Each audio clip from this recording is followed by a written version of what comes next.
voyageuse de l'intérieur, semeuse d'inspiration et de magie. Alors, depuis hier, où avez-vous commencé à faire de l'espace? Quelle partie ancienne avez-vous lâchée chez vous, dans votre téléphone, dans votre ordinateur?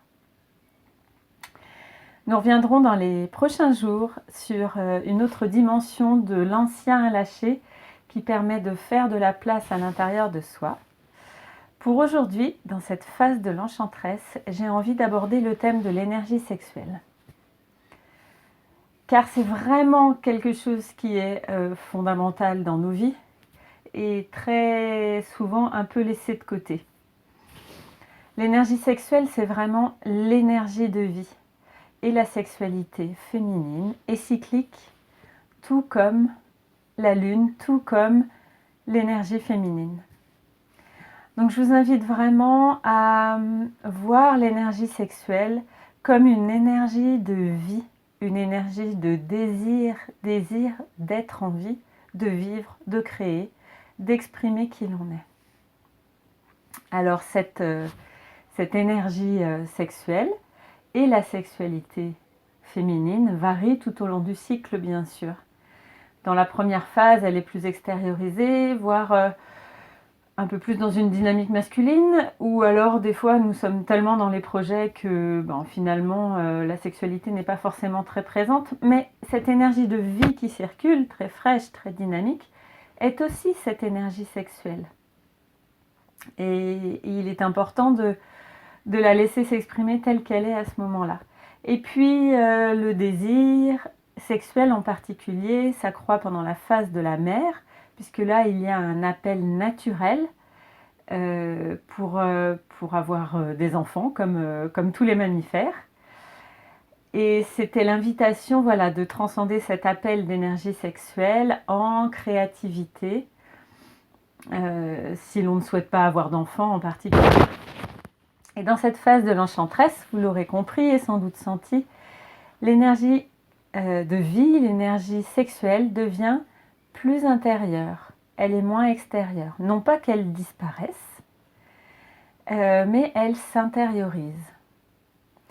Et là, je trouve vraiment essentiel de prendre soin de cela, de ne pas se forcer, comme dans le reste de la vie, à avoir des relations sexuelles qui ressembleraient à ce que l'on pouvait vivre dans les 2 premiers cycles.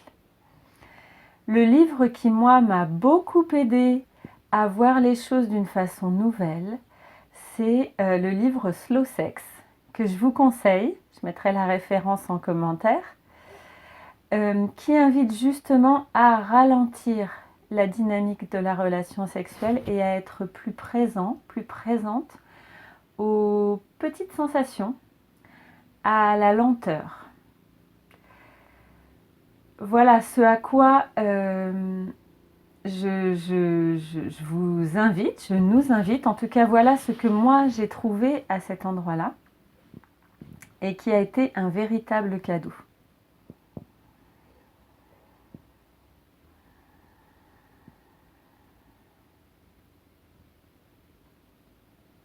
Alors dans cette dynamique de slow sex, ce ne sera pas le même plaisir, ce ne sera pas les mêmes sensations.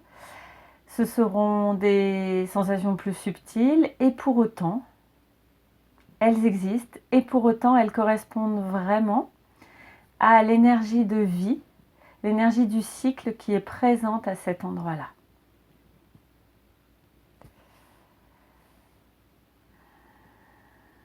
Et puis bien sûr, peu à peu, au cours de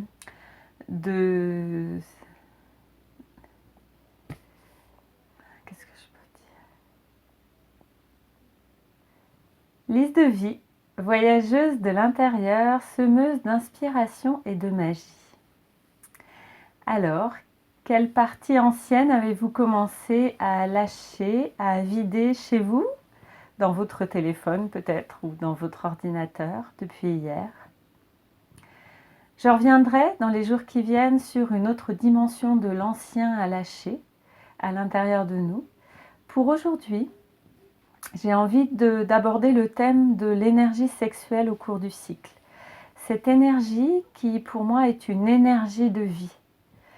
qui correspond véritablement à l'énergie qui nous anime et qui rentre en nous par le premier chakra et qui fait que nous pouvons très facilement l'associer à l'énergie sexuelle, mais qui en fait est une énergie qui peut se déployer dans l'ensemble du corps.